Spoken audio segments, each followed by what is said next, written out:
আজকে সর্বশেষ আন্তর্জাতিক সংবাদে আপনাদের সবাইকে স্বাগতম। শুরুতেই সংবাদ শিরোনাম। কনসুলেটে হামলার প্রতিশোধ নেবে ইরান, ভয়ে যে পদক্ষেপ নিচ্ছে ইসরায়েল। প্যান্ট ছাড়া ইউনিফর্ম পরে প্রতিবাদ। মিয়ানমারের রাজধানীর সামরিক ঘাঁটিতে বিদ্রোহীদের হামলা। এবার বিস্তারিত। কনসুলেটে হামলার প্রতিশোধ নেবে ইরান, ভয়ে যে পদক্ষেপ নিচ্ছে ইসরায়েল। ইরানের কনসুলেটে হামলা চালিয়েছে ইসরায়েল। হামলার কঠোর জবাব দেওয়ার অঙ্গীকার করেছে ইরান। এ সংখ্যায় বিমান প্রতিরক্ষা ব্যবস্থা জোরদার করছে ইসরায়েল। সেই সঙ্গে রিজার্ভেটিভদের তলব করছে ইসরায়েল কর্তৃপক্ষ। বুধবার ইসরায়েল প্রতিরক্ষা বাহিনী আইডিএফ এই তথ্য জানিয়েছে। ইসরায়েলের চ্যানেল 12-এর প্রতিবেদনে বলা হয়, প্রতিশোধ নিতে হিজবুল্লাহ বা অন্য কোনো গ্রুপকে না নিয়ে ইরান সরাসরি ইসরায়েলে ক্ষেপণাস্ত্র হামলা চালাতে পারে। ইরান সরাসরি হামলা চালানোর ব্যাপারে অনেকেই আশঙ্কা প্রকাশ করেছেন। সাবেক সামরিক গোয়েন্দা প্রধান অ্যামোস ইয়ালদিন বলেন, ইসরায়েলে যদি ইরান সরাসরি ক্ষেপণাস্ত্র হামলা চালায় এতে বিস্ময়ের কিছু থাকবে না।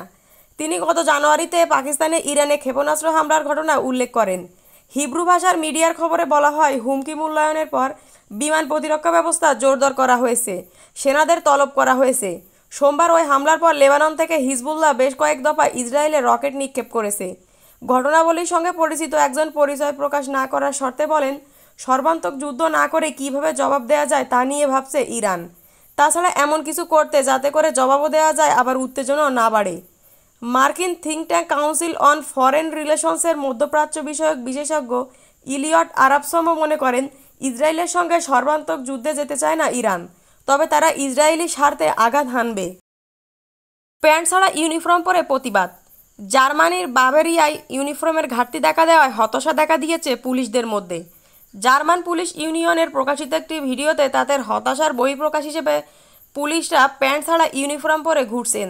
দীর্ঘদিন ধরে ইউনিফর্মের স্টক খালি থাকায় অপেক্ষারত হতাশাগ্রস্ত পুলিশরা সদস্যরা তাদের দাবি আদায়ে কর্তৃপক্ষের দৃষ্টি আকর্ষণ করতে এই পথ বেছে নিয়েছেন।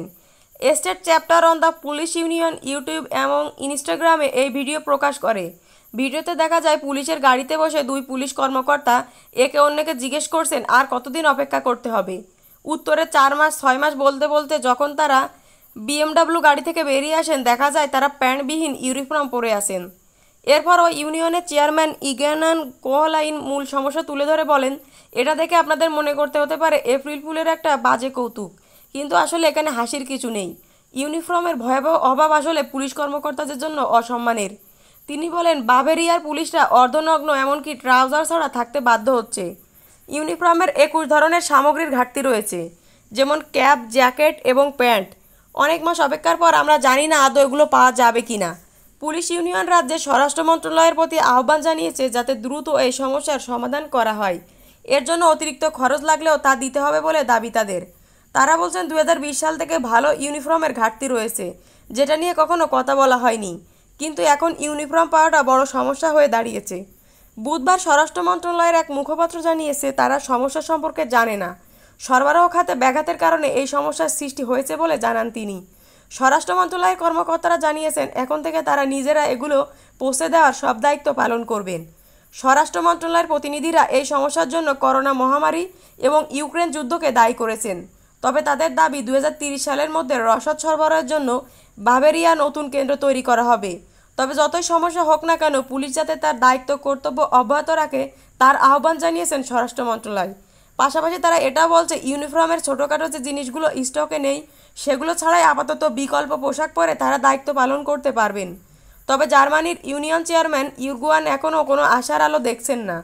তার মতে এটা এখনও অনিশ্চিত, আসলে সংকট সমাধান হবে নাকি পরিস্থিতি আরও খারাপ হবে।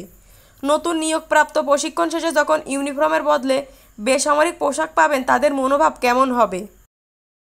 মিয়ানমারের রাজধানী সামরিক ঘাঁটিতে বিদ্রোহীদের হামলা।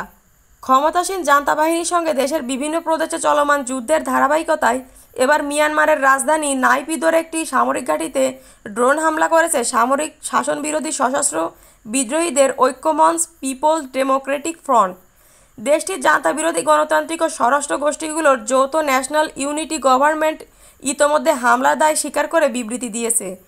খবর বিবিসির সে বিবৃতি অনুসারে, নেইপিদো মিয়ানমার বিমান বাহিনীর হেডকোয়ার্টার ও ঘাঁটিকে লক্ষ্য করে বৃহস্পতিবার সকালে বিস্ফোরকবাহী 29টি ড্রোন পাঠিয়ে হামলা চালানো হয়।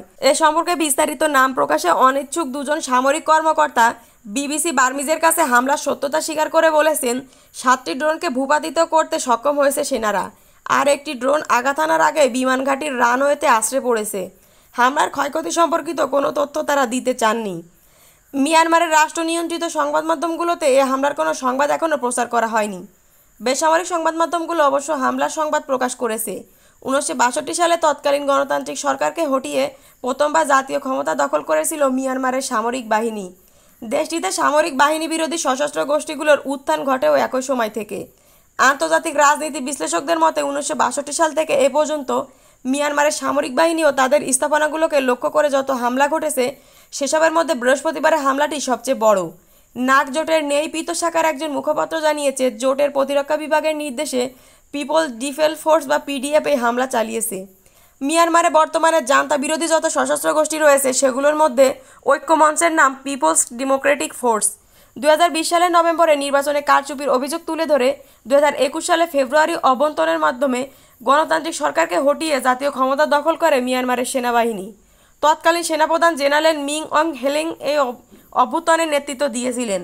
অভ্যুত্থানে মিয়ানমারের গণতন্ত্রপন্থী নেত্রী অং সান সুচি চিত্রসহ তার নেতৃত্বাধীন রাজনৈতিক দল ন্যাশনাল লীগ ফর ডেমোক্রেসি সরকারের মন্ত্রিসভা, সংসদ সদস্য ও রাজনৈতিক নেতাকর্মীদের গ্রেপ্তার করে কারাগারে পাঠানো হয়। আপনি কোন জেলা থেকে আমাদের ব্রেকিং নিউজ দেখছেন কমেন্টে জানাবেন, এবং সবার আগে সর্বশেষ আন্তর্জাতিক সংবাদ পেতে আমাদের চ্যানেলটি সাবস্ক্রাইব করে আমাদের সাথেই থাকুন। পরবর্তী ব্রেকিং নিউজের জন্য আমন্ত্রণ রইল। ধন্যবাদ।